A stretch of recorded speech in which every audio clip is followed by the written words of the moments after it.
Hi കൂട്ടുകാരെ, എല്ലാവർക്കും മാഷ ടീച്ചറിന്റെ മറ്റൊരു പുതിയ വീഡിയോയിലോട്ട് ഒരിക്കൽ കൂടി സ്വാഗതം. അപ്പൊ നാളെയാണ് നമ്മുടെ 4ാം ക്ലാസ്സുകാർ കാത്തിരിക്കുന്ന എക്സാം വരുന്നത് അല്ലേ. അപ്പൊ നാളെ നമ്മുടെ എക്സാം തുടങ്ങാണ്. നമുക്ക് ഏതാണ് ആദ്യത്തെ എക്സാം? എല്ലാ കൂട്ടുകാർക്കും അറിയാലോ, മലയാളമാണ് നമ്മുടെ ആദ്യത്തെ എക്സാം അല്ലേ. അപ്പൊ ദാ ടീച്ചർ നിങ്ങൾക്ക് യൂസ്ഫുൾ ആവുന്ന ഒരു വീഡിയോയുമായിട്ടാണ് എത്തിയിട്ടുള്ളത് കേട്ടോ. അപ്പൊ ഇന്നത്തെ ക്ലാസ്സിൽ 4ാം ക്ലാസ്സിലെ കൂട്ടുകാർക്ക് എങ്ങനെയൊക്കെയാണ് നിങ്ങൾ എക്സാമിന് ക്വസ്റ്റ്യൻസ് വരിക എന്നുള്ളതും അതോടൊപ്പം തന്നെ ഏതൊക്കെ ക്വസ്റ്റ്യൻസ് ആണ് നമുക്ക് എക്സാമിന് ചോദിക്കാനായിട്ട് സാധ്യത ഏറെ എന്നുള്ള കാര്യങ്ങളൊക്കെ പറയാനായിട്ടാണ് ടീച്ചർ ഇപ്പൊ വന്നിട്ടുള്ളത് കേട്ടോ. അപ്പൊ ഒത്തിരി കൂട്ടുകാരായി കമന്റ് ഇട്ട് ചോദിക്കുന്നുണ്ട്, ടീച്ചറെ മലയാളം ക്ലാസ് വേഗം വിടുമോ എന്നുള്ളത്. അപ്പൊ എന്തായാലും മക്കൾക്കുള്ള എല്ലാ എക്സാമിന്റെയും വീഡിയോസ് നിങ്ങളുടെ എക്സാമിന് തൊട്ട് ദിവസം തലേ ദിവസം ടീച്ചർ നിർബന്ധമായിട്ടും തീർച്ചയായിട്ടും ഇടുന്നതായിരിക്കും കേട്ടോ. അപ്പൊ എന്ത് ചെയ്യുക, മക്കൾ പേടിക്കൊന്നും വേണ്ട, വീഡിയോസ് ഒക്കെ കണ്ടിട്ട് എല്ലാവരും നല്ല രീതിയിൽ തന്നെ എക്സാം ഒക്കെ അറ്റൻഡ് ചെയ്യുക കേട്ടോ. ഓക്കെ മക്കളെ, അപ്പൊ നമുക്ക് എന്ത് ചെയ്യാം, നാളത്തെ എക്സാമിന് വേണ്ടിയിട്ടുള്ള കുറച്ച് കാര്യങ്ങളൊക്കെ പഠിക്കാം അല്ലെ. അപ്പൊ അതിലോട്ട് പോകുന്നതിന് മുന്നേറ്റ് നമ്മുടെ വീഡിയോ ആദ്യമായിട്ട് കാണുന്ന ഏതെങ്കിലും കൂട്ടുകാരുണ്ടെങ്കിൽ നമ്മുടെ ചാനൽ സബ്സ്ക്രൈബ് ചെയ്യാനും വീഡിയോ മക്കൾക്ക് യൂസ്ഫുൾ ആയിട്ട് തോന്നുകയാണെങ്കിൽ നിങ്ങളുടെ ക്ലാസ്സിലൊക്കെ പഠിക്കുന്ന മറ്റു കൂട്ടുകാർ കൂടി ഷെയർ ചെയ്ത് കൊടുക്കാനായിട്ട് മറക്കരുത് കേട്ടോ. അതോടൊപ്പം തന്നെ എന്ത് ചെയ്യുക, വീഡിയോ കണ്ടുകൊണ്ടിരിക്കുന്ന കൂട്ടുകാർ നിങ്ങളുടെ പേരും നിങ്ങളുടെ സ്കൂളിന്റെ പേരും നമ്മുടെ കമന്റ് ബോക്സിൽ പറയാനായിട്ട് മറക്കരുത് കേട്ടോ. ഓക്കെ മക്കളെ, അപ്പൊ നിങ്ങൾക്ക് മലയാളവുമായി ബന്ധപ്പെടുത്തിയിട്ട് വരാവുന്ന ഒരു ചോദ്യമാണ് വായിക്കാം എഴുതാം എന്നുള്ളത് കേട്ടോ. അത് മിക്കപ്പോഴും കൂട്ടുകാർ മുൻ വർഷങ്ങളിലെ ക്വസ്റ്റ്യൻ പേപ്പറൊക്കെ ഡിസ്കസ് ചെയ്ത സമയത്ത് ഇത്തരത്തിലുള്ള ക്വസ്റ്റ്യൻസ് ഒക്കെ വർക്ക്ഔട്ട് ചെയ്തിട്ടുണ്ടായിരിക്കുമല്ലോ. ടീച്ചർ തന്നെ നമ്മുടെ ചാനലിൽ ഇട്ടിട്ടുണ്ടായിരുന്നു പ്രീവിയസ് ക്വസ്റ്റ്യൻസ്. അപ്പൊ അത് കാണാത്ത കൂട്ടുകാരുണ്ടെങ്കിൽ എന്ത് ചെയ്യുക, നിങ്ങൾക്ക് ഇന്ന് രാത്രി സമയം കിട്ടുകയാണെങ്കിൽ ഏതെങ്കിലും ഒരു മുൻ വർഷത്തെ ക്വസ്റ്റ്യൻ പേപ്പറും കൂടി വർക്ക്ഔട്ട് ചെയ്യാം കേട്ടോ. ഇനിയിപ്പോൾ ടൈം ഇല്ലെങ്കിൽ വേണ്ട, ഇന്നത്തെ ക്ലാസ്സിൽ ടീച്ചർ പറയുന്ന കാര്യങ്ങളൊന്നും നന്നായിട്ട് ശ്രദ്ധിച്ചിരിക്കുക കേട്ടോ.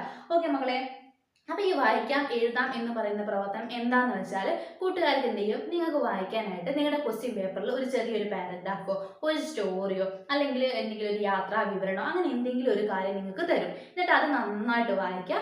അതുമായിട്ട് ബന്ധപ്പെടുത്തിയിട്ട് എന്ത് വരും, കുറച്ച് ക്വസ്റ്റ്യൻസും തരും കേട്ടോ. എന്നിട്ട് മക്കൾ എന്ത് ചെയ്യണം, ഓരോ ക്വസ്റ്റ്യൻസും വായിച്ചിട്ട് അതിന്റെ ആൻസർ നിങ്ങൾക്ക് വായിക്കാനായിട്ട് തന്നിട്ടുള്ള ആ ഒരു ഭാഗത്തിൽ നിന്ന് കണ്ടെത്തിയിട്ട് കൃത്യമായിട്ട് എഴുതണം. അപ്പൊ നമുക്ക് ഇപ്പോൾ ഒരു ആനുവൽ എക്സാം കഴിഞ്ഞിട്ടിരിക്കുകയാണ് അല്ലേ. നമ്മൾ സ്കൂളിലുള്ള LP സ്കൂൾ ക്ലാസ്സിലെ കൂട്ടുകാർക്കൊക്കെ എന്ത് കഴിഞ്ഞിട്ടുണ്ട്, അവരുടെ ആനുവൽ എക്സാം കഴിഞ്ഞിട്ടുണ്ട് കേട്ടോ. അപ്പൊ അവർക്ക് മലയാളം എക്സാം കഴിഞ്ഞിട്ടുണ്ട്. അപ്പൊ അവർക്ക് ഈ ഒരു ആക്ടിവിറ്റി വന്ന സമയത്ത് അവർക്ക് വായിക്കാനായി തന്നത് എന്താന്ന് വെച്ചാൽ ഒരു ചെറിയ യാത്രാ വിവരണമായിരുന്നു തന്നിട്ടുണ്ടായിരുന്നത്. അത് സ്കൂളിലെ കുട്ടികളെങ്ങാനും എന്തോ ഒരു വിനോദയാത്ര പോയതാണ്, വിനോദയാത്ര അല്ല ഒരു പഠനയാത്ര പോയതാണ് കേട്ടോ. അപ്പൊ അവിടേക്ക് പോയപ്പോഴുള്ള അനുഭവങ്ങളും കാര്യങ്ങളും എല്ലാം ഉൾപ്പെടുത്തിക്കൊണ്ട് ഒരു യാത്രാ വിവരണം നമുക്ക് വായിക്കാനായിട്ട് തന്നിട്ടുണ്ടായിരുന്നു. എന്നിട്ട് അതുമായിട്ട് ബന്ധപ്പെടുത്തിയിട്ടായിരുന്നു ചോദ്യങ്ങൾ ഉണ്ടായിരുന്നത് കേട്ടോ. അപ്പം അത്തരത്തിൽ ചിലപ്പം ഒരു കഥയാവാം, അല്ലെങ്കിൽ ചിലപ്പോൾ നമുക്ക് ഇത്തരത്തിൽ യാത്രാ വിവരണമോ അല്ലെങ്കിൽ മറ്റെന്തെങ്കിലും കാര്യങ്ങളൊക്കെ ആയിരിക്കും നമുക്ക് വായിക്കാനായിട്ട് തരുന്നുണ്ടായിരിക്കുക. അപ്പൊ ഈ ഒരു പ്രവർത്തനം എന്ന് പറയുന്നത് ഒട്ടുമിക്ക എല്ലാ കൂട്ടുകാർക്കും മുഴുവൻ മാർക്ക് സ്കോർ ചെയ്യാൻ പറ്റുന്ന ഒരു പ്രവർത്തനമാണ് കേട്ടോ. കാര്യം എന്താണ്, നമുക്ക് ഈ ചോദ്യങ്ങൾക്കുള്ള എല്ലാ ഉത്തരവും നമുക്ക് വായിക്കാനായിട്ട് തന്നിട്ടുള്ള ആ ഒരു ഭാഗത്ത് തന്നെ ഒളിഞ്ഞിരിപ്പുണ്ടാവും. മക്കൾ എന്ത് ചെയ്യണം, ഒരു 2-3 പ്രാവശ്യം പറ്റുന്നതും നിങ്ങൾ വായിക്കാനായിട്ട് തന്നിട്ടുള്ള ആ ഒരു ഭാഗം കൃത്യമായിട്ട് വായിക്കുക കേട്ടോ. എന്നിട്ട് എന്ത് ചെയ്യുക, ആൻസർ ചെയ്യാനായിട്ട് ശ്രമിക്കുക. വെറുതെ നിങ്ങൾ എന്ത് ചെയ്യാൻ പാടില്ല, മാർക്ക് കൊണ്ട് കളയാനായിട്ട് പാടില്ല കേട്ടോ.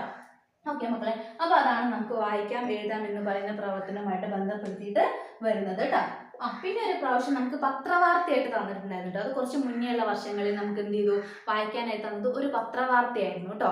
അപ്പം ആ പത്രവാർത്തയുമായി ബന്ധപ്പെടുത്തിയിട്ടായിരുന്നു പിന്നെ ചോദ്യങ്ങൾ ഉണ്ടായിരുന്നത്. അപ്പൊ അതൊന്ന് ശ്രദ്ധിക്കുക കേട്ടോ. അപ്പം പത്രവാർത്തയോ അല്ലെങ്കിൽ സ്റ്റോറിയോ യാത്രാ വിവരണോ അങ്ങനെ എന്തെങ്കിലുമൊക്കെ ആയിരിക്കും മക്കൾക്ക് വായിക്കാനായിട്ട് തരിക കേട്ടോ. അപ്പം അതൊന്ന് ശ്രദ്ധിച്ചിരിക്കുക.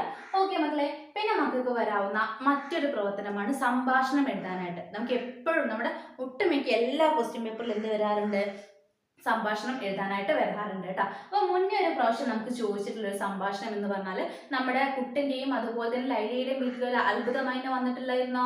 അത് വന്നപ്പോൾ എന്ത് സംഭവിച്ചിട്ടുണ്ടായിരുന്നു, മാവിന്റെ മുകളിൽ നിന്ന് പാട്ട് പാടിയപ്പോൾ എന്ത് സംഭവിച്ചു, മാവെല്ലാം പൂത്ത് വന്നിട്ടുണ്ടായിരുന്നു അല്ലേ. കൂട്ടുകാർക്ക് അതൊക്കെ ഓർമ്മയുണ്ടായിരിക്കും. അപ്പൊ എന്ത് ചെയ്തു, ഈ വിവരം അവരുടെ സ്കൂളിലെ എല്ലാ കൂട്ടുകാരും അറിഞ്ഞു. അതായത് ഈ അത്ഭുതമായ കുട്ടന്റെയും ലൈലയുടെയും വീട്ടിൽ വന്ന കാര്യം സ്കൂളിലെ മറ്റു കൂട്ടുകാരെല്ലാവരും അറിഞ്ഞു.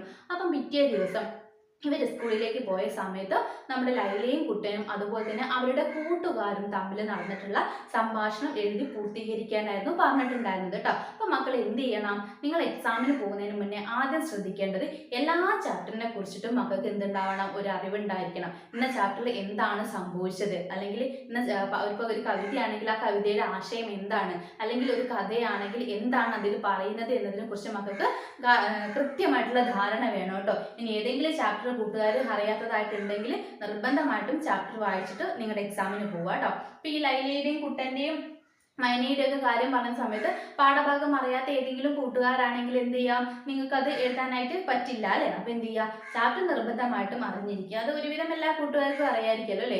ഇനി ക്ലാസ്സിലൊന്നും പോവാതെ എന്തെങ്കിലും അസുഖമൊക്കെ ആയിട്ടിരിക്കുന്ന കൂട്ടുകാരുണ്ടെങ്കിൽ ചിലപ്പോൾ 1-2 ചാപ്റ്റേഴ്സ് ഒക്കെ നിങ്ങൾക്ക് ക്ലാസ്സിൽ നിന്ന് കിട്ടിയിട്ടുണ്ടാവില്ല. അപ്പൊ അങ്ങനെയുള്ള കൂട്ടുകാരടുത്താണ് പറഞ്ഞിട്ടുള്ളത് കേട്ടോ. അപ്പോൾ ഒരു പ്രാവശ്യം നമുക്ക് വന്നത് നമ്മുടെ ലൈലയൊക്കെ തമ്മിലുള്ള സംഭാഷണമായിരുന്നു. അപ്പോൾ കൂട്ടുകാർ ചോദിക്കുകയാണ്, നിങ്ങളുടെ വീട്ടിൽ അത്ഭുതമൈന വന്നിട്ട് എന്താണ് സംഭവിച്ചത് എന്നൊക്കെയാണ് കൂട്ടുകാർ ചോദിക്കുന്നത്. അപ്പൊ നമ്മുടെ ലൈലയും കുട്ടനും സംഭവിച്ചിട്ടുള്ള കാര്യങ്ങളൊക്കെ പറഞ്ഞു കൊടുത്തിട്ടുണ്ടായിരുന്നു അല്ലേ. അപ്പൊ ആ ചാപ്റ്റർ ഒന്ന് നോക്കിയിട്ട് പോവാ കേട്ടോ. പിന്നെ നമുക്ക് ഇപ്പം ടീച്ചർ പറഞ്ഞല്ലോ, ഈ അടുത്ത് നമുക്കൊരു ആനുവൽ എക്സാം കഴിഞ്ഞിട്ടുണ്ടായിരുന്നു ഹൈസ്കൂൾ അറ്റാച്ച്ഡ് സ്കൂളിലെ LP ക്ലാസ്സുകാർക്ക്. അപ്പോൾ അവിടെ നമുക്ക് സംഭാഷണം എഴുതാനായിട്ട് പറഞ്ഞത് ഒരു തത്തയും അതുപോലെ തന്നെ, അതായത് ഒരു കൂട്ടിലടച്ച തത്ത കേട്ടോ, കൂട്ടിലടച്ച ഒരു തത്തയുടെയും ഒരു കുഞ്ഞിൻ്റെയും ചിത്രം നമുക്കൊന്ന് അവിടെ തന്നു. എന്നിട്ട് എന്ത് ചെയ്തു, ചെറിയൊരു കവിത പോലെ എന്ത് ചെയ്തു, അവർ തമ്മിൽ സംസാരിക്കുന്ന കാര്യങ്ങൾ ഇങ്ങനെ ഒരു കവിതയുടെ രൂപത്തിൽ കൊടുത്തിട്ടുണ്ടായിരുന്നു. അപ്പോൾ അതിലെ ആശയം മനസ്സിലാക്കിയിട്ട് അവർ തമ്മിൽ എന്തൊക്കെയായിരിക്കും സംസാരിച്ചിട്ടുണ്ടായിരിക്കുക എന്നത് നിങ്ങളുടെ ഒരു സംഭാഷണ രൂപേണ എഴുതാനായിരുന്നു പറഞ്ഞിട്ടുണ്ടായിരുന്നത് കേട്ടോ. നമുക്ക് ഈ കഴിഞ്ഞ എക്സാമിന് വന്ന ക്വസ്റ്റ്യൻ അത് ഈസി ആയിരുന്നു. കാര്യം നമുക്ക് അവർ തമ്മിൽ സംസാരിക്കുന്ന കാര്യങ്ങൾ ഒരു കവിത പോലെ, ഒരു പാട്ട് പോലെ നമ്മുടെ ക്വസ്റ്റ്യൻ പേപ്പറിൽ ഓൾറെഡി തന്നിട്ടുണ്ടായിരുന്നു. അപ്പോൾ അതിന് ജസ്റ്റ് നിങ്ങൾ എന്ത് ചെയ്താൽ മതി, ചോദ്യ രൂപത്തിലോ അല്ലെങ്കിൽ അതിന്റെ മറുപടി എന്നുള്ള രൂപത്തിലോ ആക്കി മാറ്റിയാൽ നിങ്ങൾക്ക് സംഭാഷണത്തിൽ മുഴുവൻ മാർക്കും കിട്ടും കേട്ടോ. അപ്പൊ അതിൽ കുട്ടി എന്ത് ചെയ്യാണ്, നമ്മുടെ തത്തയോട് ചോദിക്കുകയാണ്, നിനക്ക് എന്തിനാണ് കൂടുതൽ ഇഷ്ടം എന്ന് ചോദിക്കുമ്പോൾ തത്ത തിരിച്ചു പറയണത്, എനിക്ക് ഈ നാടാകെ ചുറ്റിക്കറങ്ങണം, കൂട്ടുകാരുമൊത്ത് കളിക്കുകയൊക്കെ വേണം അല്ലേ, അതുപോലെ എൻ്റെ വീട്ടിലേക്ക് തിരിച്ചു പോകണം, അങ്ങനെ ഒരുപാട് കാര്യങ്ങളാണ് തത്ത പറയുന്നത്. എന്നിട്ട് പിന്നെ പറയുന്നുണ്ട്, എങ്കിലും ഞാൻ എന്ത് ചെയ്യാം, നിന്നെ കാണാൻ ഞാൻ ഇടയ്ക്ക് വരാം, പക്ഷേ ഇനി ഈ കൂട്ടിലേക്ക് ഞാനില്ല എന്നാണ് നമ്മുടെ തത്ത പറയുന്നത് അല്ലേ.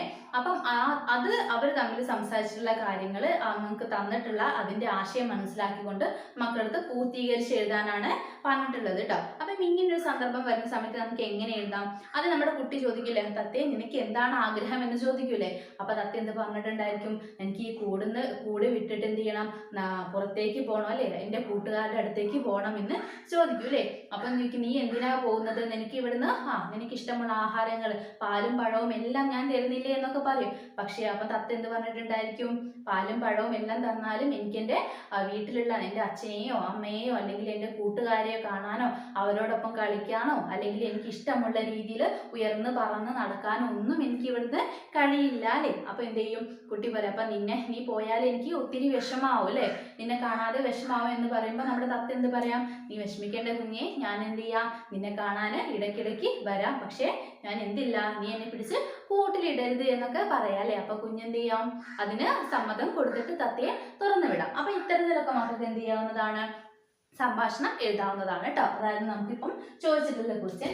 ഓക്കെ മക്കളെ, പിന്നെ നമുക്ക് വന്നിട്ടുള്ള ഒരു ക്വസ്റ്റ്യൻ ആയിരുന്നു പോസ്റ്റ് തയ്യാറാക്കാൻ കേട്ടോ. പോസ്റ്റർ തയ്യാറാക്കാനുള്ള ഒരു ക്വസ്റ്റ്യനും നമുക്ക് ഈ കഴിഞ്ഞ എക്സാമിൽ വന്നിട്ടുണ്ടായിരുന്നു. അപ്പോൾ പോസ്റ്റർ എന്നൊക്കെ പറയുന്ന സമയത്ത് നിങ്ങൾ ഒരുപാട് പ്രവർത്തനങ്ങൾ വർക്കൗട്ട് ചെയ്തിട്ടുള്ളതായിരിക്കുമല്ലോ, നമ്മുടെ ചാപ്റ്റേഴ്സ് ഒക്കെ ആയിട്ട് റിലേറ്റ് ചെയ്ത് നമുക്ക് ചെയ്തിട്ടുള്ളതാണ് അല്ലേ. അപ്പോൾ പോസ്റ്റർ എങ്ങനെയാണ് എഴുതേണ്ടതെന്നുള്ളത് നമുക്കൊക്കെ അറിയാലോ.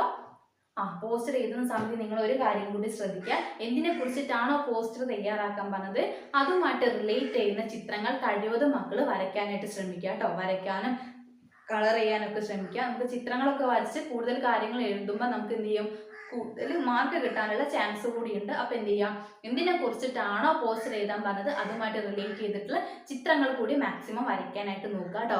പിന്നെ എന്ത് ചെയ്യണം, അക്ഷരങ്ങളൊക്കെ കുറച്ചും കൂടി സൈസിൽ എഴുതണം കേട്ടോ, കുറച്ച് വലുപ്പത്തിൽ എഴുതുക. അപ്പോൾ ഒക്കെ നമുക്ക് കൂടുതൽ മാർക്ക് കിട്ടും കേട്ടോ. അപ്പോൾ ഇപ്പം നമുക്ക് കഴിഞ്ഞിട്ടുള്ള എക്സാമിൽ ചോദിച്ചിട്ടുള്ള പോസ്റ്റർ എന്താണെന്ന് വെച്ചാൽ, നമ്മൾ ഭക്ഷണം വെറുതെ വലിച്ചെറിയുന്നുണ്ട് അല്ലേ, ആവശ്യമില്ലാതെ നമ്മൾ ഭക്ഷണം എന്താകുന്നുണ്ട്, വേസ്റ്റ് ചെയ്ത് കളയുന്നുണ്ട്. അപ്പം അതിനെതിരെയായിട്ടുള്ള ഒരു പോസ്റ്റർ തയ്യാറാക്കാനായിരുന്നു പറഞ്ഞിട്ടുണ്ടായിരുന്നത് കേട്ടോ. അപ്പം നിങ്ങൾ പാഠഭാഗങ്ങളുമായിട്ടൊക്കെ ബന്ധപ്പെടുത്തിയിട്ട് നിങ്ങൾ വർക്കൗട്ട് ചെയ്തിട്ടുള്ള പോസ്റ്റേഴ്സ് ഒക്കെ ഒന്ന് ഒരിക്കൽ കൂടി നോക്കുക കേട്ടോ. പിന്നെ ചിത്രം വരയ്ക്കേണ്ട കാര്യം മക്കൾ മറന്നു പോകരുത്.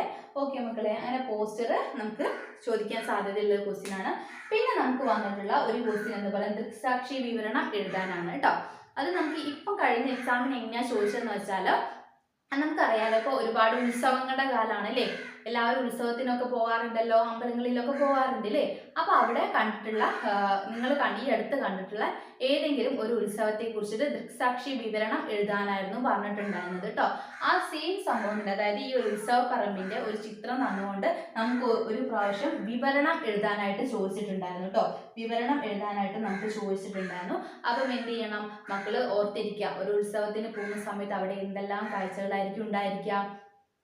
ചില ഉത്സവത്തിനൊക്കെ പോകുന്ന സമയത്ത് നമുക്ക് ആനയെ കാണാം അല്ലേ, പിന്നെ ഒരുപാട് ആളുകൾ ഉണ്ടായിരിക്കും, ഒരുപാട് കച്ചവടക്കാരുണ്ടായിരിക്കും അല്ലേ, ബലൂൺ വിൽക്കുന്ന ആളുകളും വളകളും മാലകളും വിൽക്കുന്ന ആളുകളും അതുപോലെ തന്നെ പലഹാരങ്ങൾ വിൽക്കുന്ന ആളുകളും ഒക്കെ ഉണ്ടായിരിക്കും അല്ലേ. അപ്പം ഈ കാര്യങ്ങളൊക്കെ ഒന്ന് മക്കൾ ഓർത്തിരുന്നിട്ട് എന്ത് ചെയ്യുക, അതിനനുസരിച്ച് എഴുതുക കേട്ടോ. ദൃക്സാക്ഷി വിവരണം ഒന്ന് നോക്കിയിട്ട് പോവുക. നമുക്ക് ഇതായി കഴിഞ്ഞ എക്സാമിന് നമുക്ക് ചോദിച്ചിട്ടുണ്ടായിരുന്നു കേട്ടോ. ഓക്കെ മക്കളെ, പിന്നെ നമുക്ക് വരാവുന്ന മറ്റൊരു പ്രവർത്തനം എന്ന് പറയുന്നത് ജീവചരിത്ര കുറിപ്പ് എഴുതാനാണ്.